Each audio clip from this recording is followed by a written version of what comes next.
Hello, I'm Anika from Made to Sew and welcome to our invisible zipper tutorial. In this tutorial we're going to be showing you how to position an invisible zipper into a product, be it a garment or a cushion cover.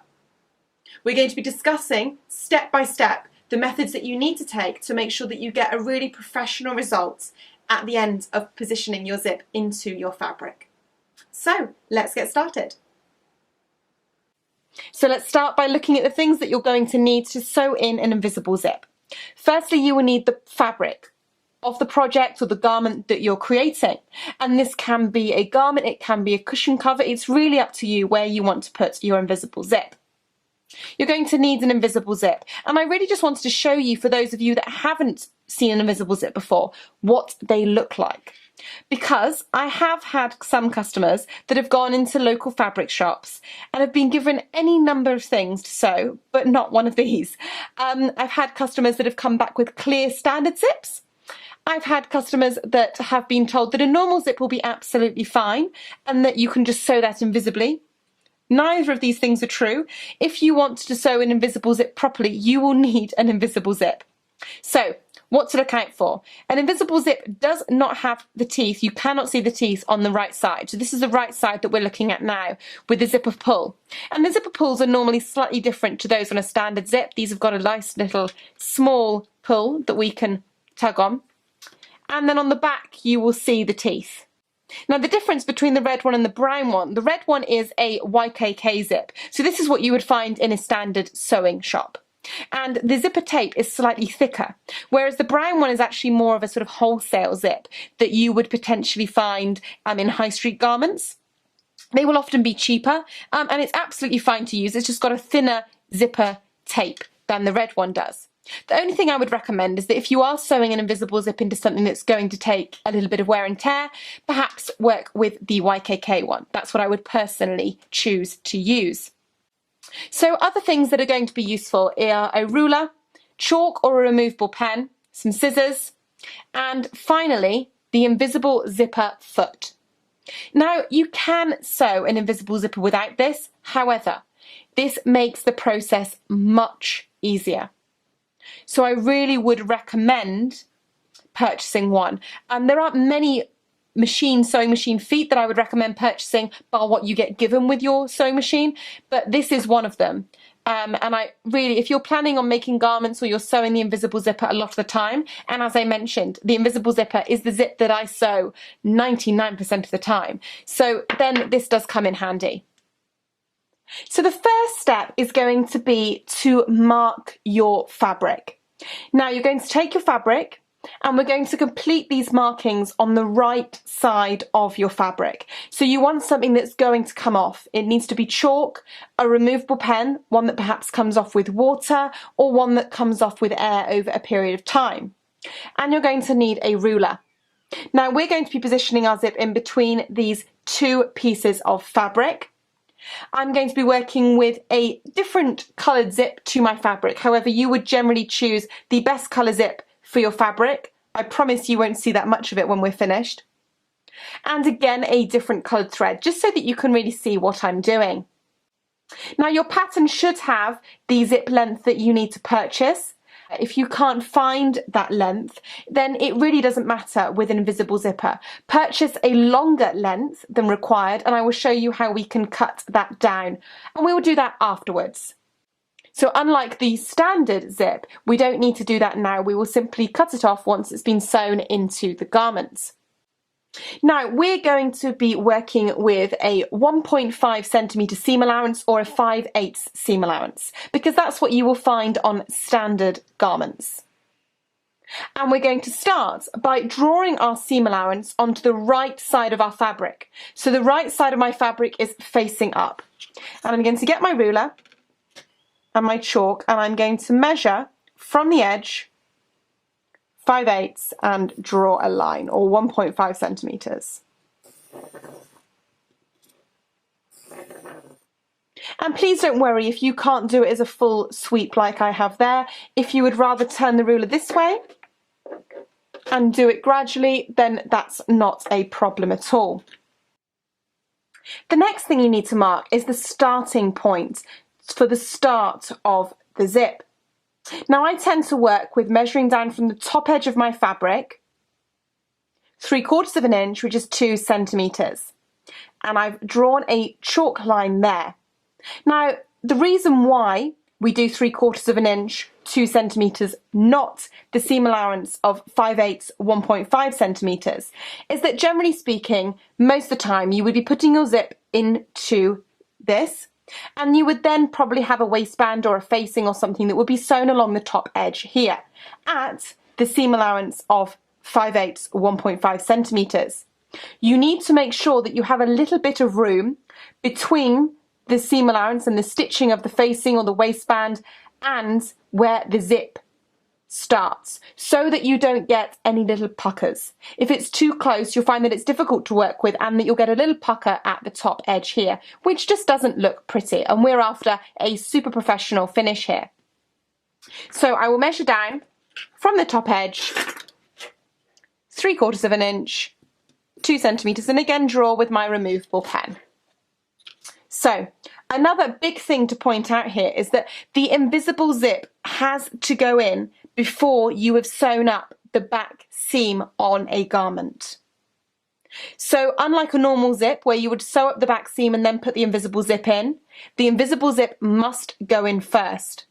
And actually, as often as I can, I will try and put that in as one of the first things that I do when I'm producing something. Once it's in, you've got over that worry and you know the rest of it's going to go smoothly. Now, if you had a desired ending point for the zip, so perhaps you've bought a zip that's too long because you can't get hold of the size that you're after, you may have an ending point. If you do, you can mark that on again with some chalk or removable pen, and when we're sewing, we will know where to stop sewing. If you're working with a cushion cover or a different kind of item that you're wanting to put your invisible zipper into, then you don't necessarily need to worry about the starting point so much. I personally tend to put my zip centrally in the width of the cushion. So I would take the width where I'm planning on putting my zip, and I would measure the width minus the seam allowances. I would then take my zip and I would measure from the top of the zipper pull there all the way down to where the zipper pull stops here. I would then take this measurement and put this centrally along the width of my cushion cover with my starting and my stopping points marked.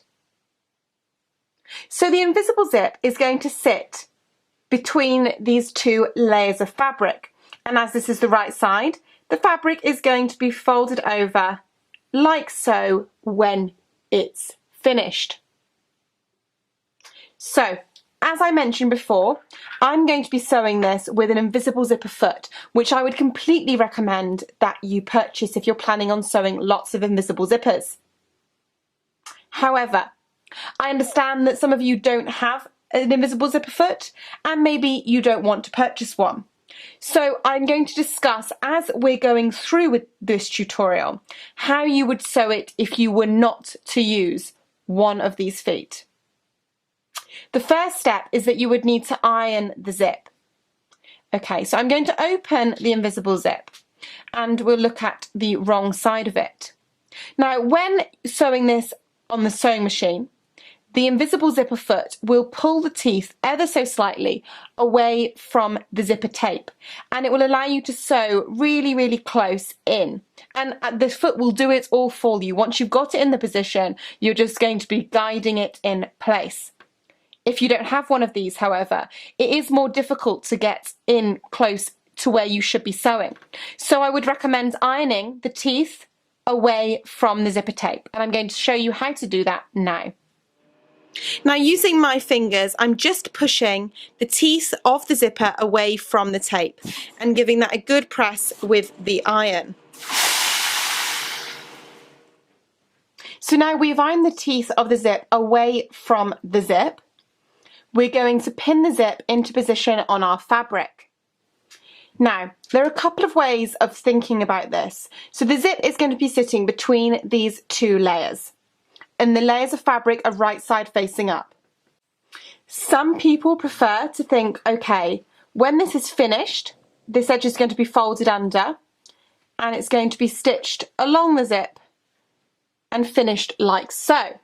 So if I were to hold those two layers together, I could undo the zip, fold back my layers, and I know where I'm going to be stitching.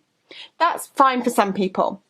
You may prefer though to think, okay, if I were to undo my zip and everything's sitting right side facing up, the zip has to open like a book. Both sides have to open like so. The teeth of the zip have to face inside of the garment, so away from the seam allowance edge here. So it's really up to you whether you wish to hold everything as it will be sewn and then open it, or whether you want to use the open like a book method. What we're going to do, so I've got one side ready to go, and I will always pin one side, sew one side, and then complete the other side. We're going to position the teeth of the zip on top of the line that we drew. So our seam allowance line along the edge of 5/8, 1.5 centimeters. The top line, the line for the 2 centimeters or 3/4 of an inch, is where we place the little stopper at the top of the zip. There's a little clear stopper at the top of the zip, which is how the zip stops. This gets positioned onto that line. And we're simply going to pin everything in place. So the stopper, the clear stopper at the top of the zip, sits on the 3/4 of an inch, 2 centimeter line, and the teeth sit on the standard seam allowance of 1.5 centimeters, 5/8 of an inch. And we're going to pin this together. And I personally pin so that the pin head is facing me. It's easier for me to take it out on the sewing machine. And when you're sewing an invisible zipper, you always must sew from the top down. And you will have to when you're working with the invisible zipper foot. So sewing from the top down, therefore, the head of the pin faces us. And we're going to pin that all the way to the bottom, just like so. And then we're ready to go to the sewing machine. One thing to add here, I don't generally tend to baste my invisible zips. However, there are times when I do. I would always recommend basting your zip if you are working with a plaid fabric, or if you're working with a garment where you have a seam that must meet at the waist, you need to baste your zip or tack your zip. So simply a small running stitch with a piece of thread that you're going to whip out afterwards. You're going to do a running stitch along the zipper tape to attach it to the fabric before you sew it onto the machine, on the machine. But for standard garments, where there are no seams, so where there is no matching to be done. As I said, the matching can be seams, the matching can be fabrics. When there's no matching to be done, you're good to go and sew. When there is, please baste or tack, because we really want to get that professional finish with the plaids all matching up along the zip. Now, as you can see, I have positioned the invisible zipper foot onto my sewing machine. There is a very small hole where the needle is going to be going down into the sewing machine. As you can see, I've placed the invisible zipper foot onto my sewing machine. Now I need to take my top thread and get that below the foot, so it's not going to get tangled up as I'm stitching.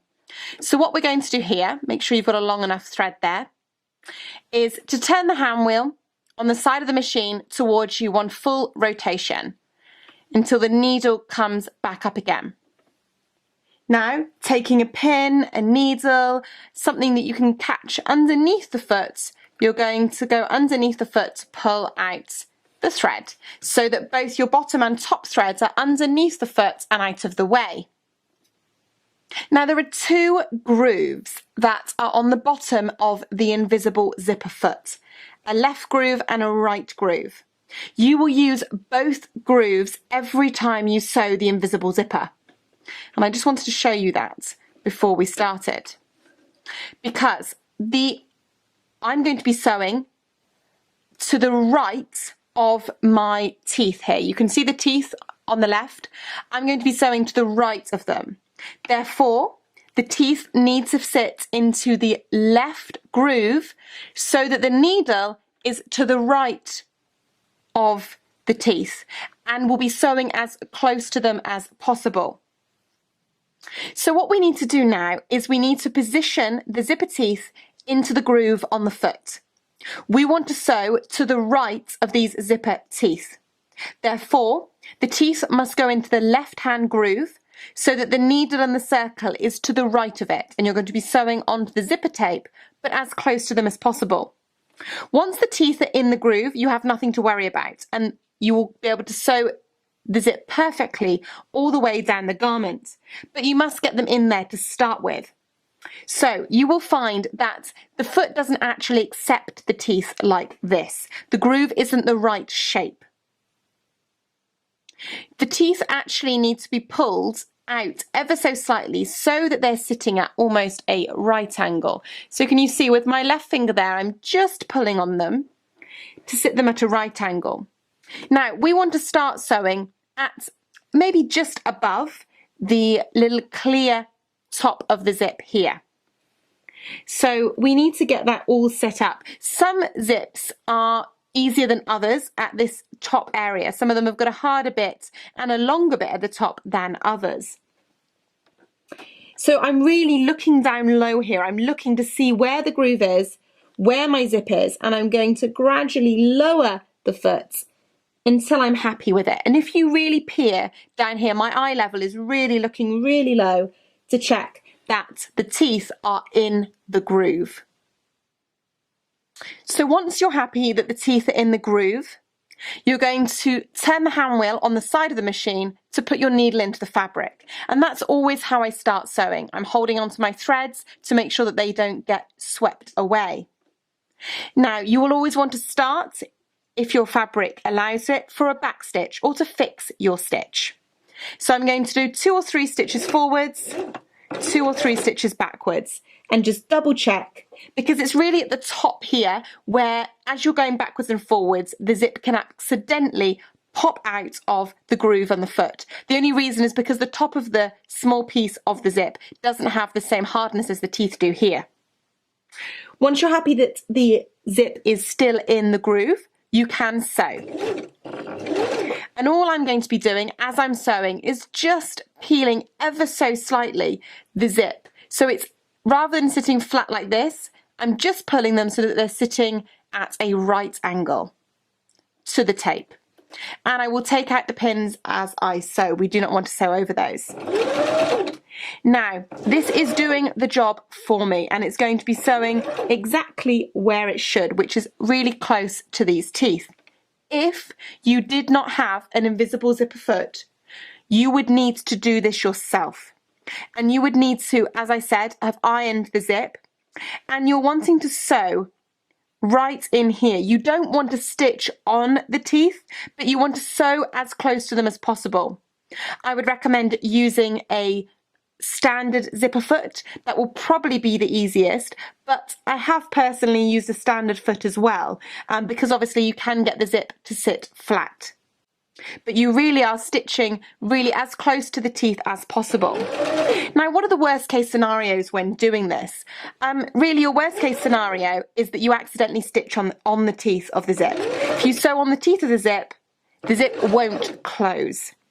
If you haven't got everything in the right groove, if your teeth are not in the correct groove and you sew too far away from the zip, your zip won't look invisible. And all you need to do is run it through the sewing machine again, closer in the correct place.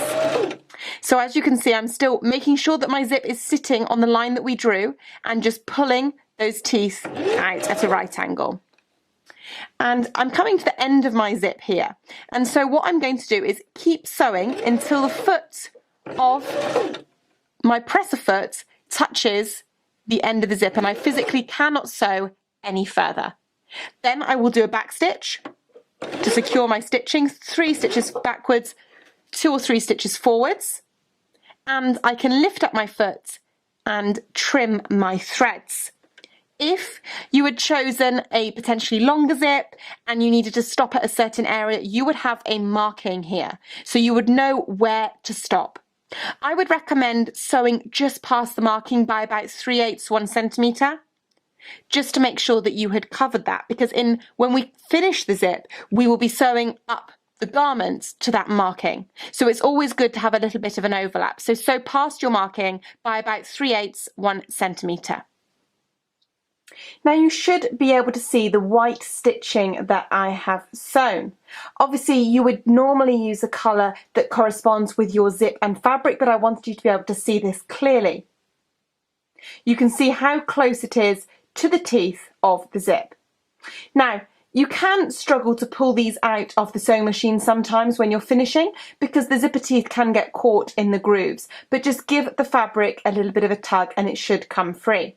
Trim your threads, because you need to make sure that you keep on top of your threads when working with the zip so that they don't get caught in the teeth when we're zipping it up. And then we're going to zip up the zip. And we do this so that we can check that the side works, that everything is working as it should. Obviously you're better off doing that now than you are to complete the other side and then finding that you've got a problem. So zip it up and check that it zips up. Now there are a number of problems that you can see when you've zipped it up. The first is that perhaps you can see too much of the zipper tape. Now actually what we can see here is perfect, but if the fabric wasn't close enough to the zip, you would see too much of the zipper tape and it just wouldn't look very nice. That means that you've sewn too far away from the teeth. And all you need to do is run that back through the sewing machine. You don't even need to unpick the first line if you don't want to. The other thing that may happen is that your zip doesn't zip up. Now that is more of a problem, and that's because you've accidentally sewn over the teeth on the zip. Now these things are more common when you're sewing without an invisible zipper foot. If you've got it in the groove correctly, the invisible zipper foot will sew, or should sew, it perfectly for you. If you've sewn over the teeth, you will unfortunately need to unpick it and start again. But as I said, this is why we zip it up at this stage, to just double check that we're happy with it and that it works. And this looks absolutely perfect. So now we're ready to prepare the other side of the zip. Now I've just unzipped my zip, and the other side is exactly the same as what we did for the first side. So if you remember, if we turn that all down, the zip itself, if it's sitting straight up as it will be finished, both of the sides need to open like a book. So this one is already opened to the left, this one needs to open to the right. One thing to double check here is that the bottom of the zip isn't twisted. I would also double check if you've sewn the rest of your garment or project together and you're putting this in before you sew up the back seam. Please just check at this point that your garment is continuous and none of the pieces are twisted.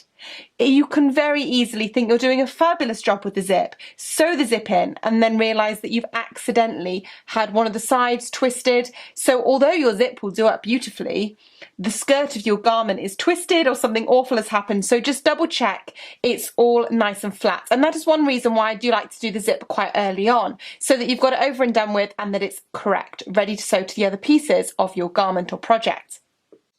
So now we're just going to pin along the zip onto this side.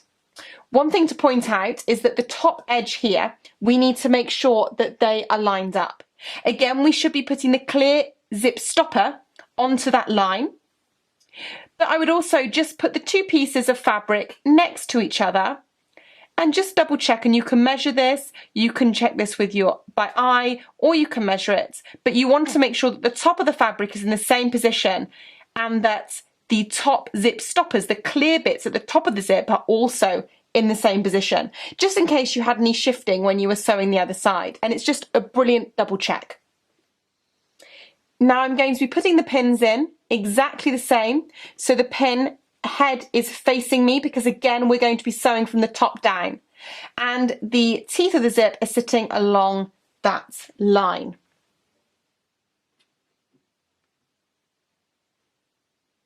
And you'll find when you get to the bottom here that this can be a little bit messy. What I would tend to do is just flip this side out of the way so that it will allow you to lie your zip nice and flat and pin everything in position. Now, if the fabric you were working with was a plaid, or if you had a waist seam or any seam that needed to match up, you must baste the second side. You must baste it, and you must zip up your zip and double check that everything is in the right position. Now a good starting point might be to place your pins very, very close to the edge of the zipper tape, because you may find that you can actually zip up the zip like that. Just double check that it's okay, ready to baste, or tack should I say. And then you would sew your hand running stitch, so not on the sewing machine, just by hand, a running stitch to hold this in place. And then you could take out all the pins, zip it up again, and just double check. Because if you're working with a beautiful plaid, or if you're working with those seams, you really want them to match, because it really takes your work to looking super professional. If, however, you're working with a plain fabric, it doesn't matter as much. We're starting at the top on both of them, and you always will with an invisible zipper, and sewing down. So you should have the same amount of movement. As before, I have double checked that the teeth are in the right groove. So as I mentioned previously, when you're sewing an invisible zipper, the 2 grooves on the foot will be used for every zip that you sew. You will need to sew one in the left and one in the right. We've previously used the left groove. Now we're going to be using the right groove, because we want to be sewing to the left of the teeth, as close to them as possible. I'm going to take my pins out, and I'm going to position the needle into my fabric. And again, I'm just double checking that everything is in position. I'm going to stitch backwards and forwards to start sewing, and then just double check that the foot still has my teeth in the groove. And then I'm going to stitch all the way down the zip, just pulling the teeth open ever so slightly so that they're at a right angle and ready for the foot. And I'm still making sure that the zip is on the line that I drew as well.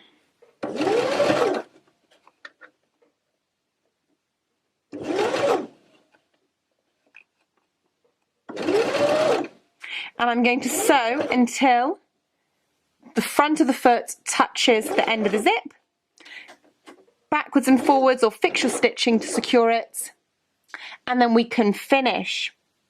Now, again, if you had a line here, as we mentioned previously, you would sew past the line by 3/8 1 centimetre.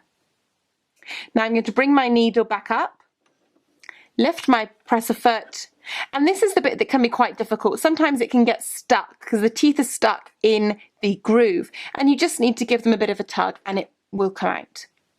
Trim our threads again, and we're going to zip the zipper up and check that everything is as it should be.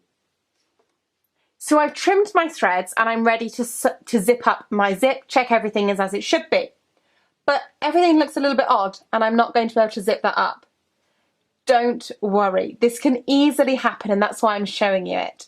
Because you can automatically think, oh my goodness, I've put it on wrong. You haven't. You may just need to twist one bit of fabric around. And there we have it. That looks much more normal. So please don't panic. If when you pinned everything on the second time, you followed my instructions, made sure everything was flat, the bottom of the zip wasn't twisted, then you should be fine. If, however, you do come across a problem now, unfortunately, you will need to unpick one side of the zip. But just be positive, you're always learning. So now I'm going to zip up my zip and check that I'm happy with that. And as you can see, that's pretty good. It's pretty invisible. And at the top, my lines seem to be in the correct place. Obviously, if you had a plaid or if you had a seam, you would hope now, because we basted it or tacked it, that our seams were in the right place and they matched up beautifully. And we would be super proud of that. So one final thing that we need to do. and that is to finish the bottom part of this seam. We've sewn in the zip, and as I said, the zip of an invisible zip always goes in before you sew the bottom of the seam. So we need to now sew up the bottom of the seam. You're going to position your fabrics right sides together, and I'm going to turn this around so that you can see. So what we want to achieve is to sew from the bottom of our garment up to the stitching for the zip, and we want to ideally sew past this by about 3/8 1 centimetre. You probably won't be able to sew on this stitching, but you're going to want to sew it as close to it as possible to prevent a pucker on the right side. It's normally about 1/8 3 millimeters away on a standard sewing machine, and we're going to use a zipper foot, a standard zipper foot that you will get with your sewing machine for doing this. And I personally sew from the bottom using the standard zipper foot all the way up and past the stitching. It can be difficult to sew the whole of the seam, especially if you're working with a long seam with the standard zipper foot. Especially if you're relatively new to sewing, it can be tricky to how to position this on the fabric and how to make sure that you're accurately stitching your seam allowance of 5/8 1.5 centimeters. So the method that I often teach in class, and one that a lot of students find easier, is to sew this small section of the zip first, to finish the troublesome bit off first. So I tend to start about 5/8 1.5 centimeters down from the end of the stitching. We'll use the zipper foot, the standard zipper foot that comes with your sewing machine, and we'll sew up as close to the stitching as possible and past it by 3/8 1 centimeter. Once we've done that, we'll simply sew up the rest of the seam using the normal foot that would come on your machine and stitching 5/8 1.5 centimeters away from the edge of the fabric.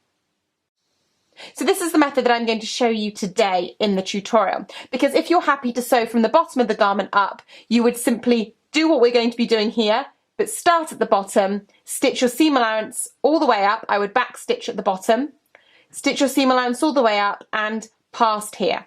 So the same rules apply, you're just doing it in one go rather than in two goes. So I'm going to show it to you in two goes because I think this may help some of you that require it. Now this is the standard zipper foot that comes with my sewing machine, and you should have one that came with yours. It may look slightly different to this. Now you may be able to move the needle on your sewing machine so that it sits flush with either side. A lot of fancy machines, or most fancy machines should I say, will allow the needle to sit flush with either side of your zipper foot. And that's fabulous because it means that you can use the right side of the zipper foot and you can sew as you should on the machine with your majority of the fabric on the left so that the nook of the machine is free of fabric, and then we can sew as close to it as possible. However, the machine that I'm working on will not allow the needle to be flush with the right side of this foot. The needle will only move to the left. It's more of a basic machine. So, therefore, I can only get really close on this side of the foot. Therefore, I must turn my fabric over so that I can sew really close to the stitching. This is another reason why I sew, or I'm showing you this method to sew this small part first and then the rest of the seam. Because if, like my machine, your needle will only move to the far left, if you were to sew from the bottom up, it would mean you'd have to sew the whole of the way with the fabric on the inside nook of the machine, and that can be a little bit troublesome. You also may not have a guide on this side of your machine for measuring your seam allowances and where you're stitching. Now, to make it easy for myself, and what I tend to do with students, is to draw on where we are going to sew. So we're going to sew a 5/8 from the bottom, and this is the wrong side of the fabric now. So I'm measuring in 5/8, and we can draw that all the way up if you would like to. If you want to know where you're sewing, you can draw that all the way up, not a problem. And we are going to draw just past this. And what this does is it gives us a bit of a line to start on. We know where, and we can know what we're aiming for. You don't have to do it, but I do find that some students find it useful. Once you've drawn this, we're going to go to the sewing machine and we're going to sew it with our standard zipper foot. However, one thing to point out, if you've got a very, very long length of a skirt or dress here, you don't need to draw this all the way down the length, especially if you're sewing with the fabric, not the wrong way up, but one thing to point out here is that if you've got a very, very long skirt or something that you're sewing, you don't need to draw this marking all the way down the length of the skirt. It's only really useful in this area at the bottom of the zip. And especially because we're going to be sewing this small bit with the fabric up this way, then we will turn the fabric over to sew the bottom, because that will be easier for you with the fabric on the left of the sewing machine. I really hope this makes sense. Now you should be able to see that I have got the standard zipper foot on my machine and the needle has been moved as far to the left as possible. So that would be the center, that is as far to the left as my needle will move. Now I'm turning the hand wheel at the side of the machine to put the needle into the fabric, and I'm just double checking that that is going in on the drawn chalk line. And this is where it is a good idea to have drawn the line, and you can see that now. So I'm going to be sewing along the drawn line, coming up to the stitching here and sewing as close to it as possible. And hopefully you can see why I've put the fabric in the machine this way. As I mentioned, unfortunately my needle won't move to the right, so therefore I can't sew as I normally should sew with the fabric on this side. It is a little bit awkward if you've got a lot of fabric, but just tuck it up in this area and that should be fine. Now my left hand is going to pull the zip and everything out of the way. You don't want to catch the zip, and you need to make sure you're pulling both layers, the bottom layer and the top layer, and really just get them out of the way. You're welcome to pin them if you would like to. You don't need to backstitch to start, because obviously we're going to be sewing the rest of that seam in a second. So we can just begin, and we're doing a standard stitch length as we did before of 2.5 millimeters. We're going to sew towards the bottom of the stitching of the zip, and this is the trickiest part of sewing an invisible zip, I think, but please just bear with the process and hopefully you'll get it. And we're going to stitch past the stitching, hopefully you can see that there, by 3/8 1 centimeter, and as close to it as possible. So really get in close, and then you will need to backstitch back and forwards about 3 stitches to make sure that it's nice and secure. Then we're going to lift up the needle and we're done with that section. Now I'm hoping that you can see here how close that I got. I passed the bottom of the zip stitching by 3/8 1 centimeter and really went as close as I possibly could. So about 1/8 3 millimeters away. It's really as close as you possibly can get. Now I'm going to sew the bottom of the seam up. Now I'm starting at the bottom of the seam, and I've pinned this together, and I would recommend pinning it together. If you're working with a slightly difficult fabric, I would probably recommend basting or tacking this, just to make sure that you don't get any slipping. Obviously it's best to sew always from the bottom of the hem up, but you don't want to get any slipping and get any puckers at the bottom of your zip. So I would always recommend basting or tacking a difficult fabric. So I'm going to take the pins out as I sew. I'm sewing 5/8 1.5 centimeters away from the edge of my fabric.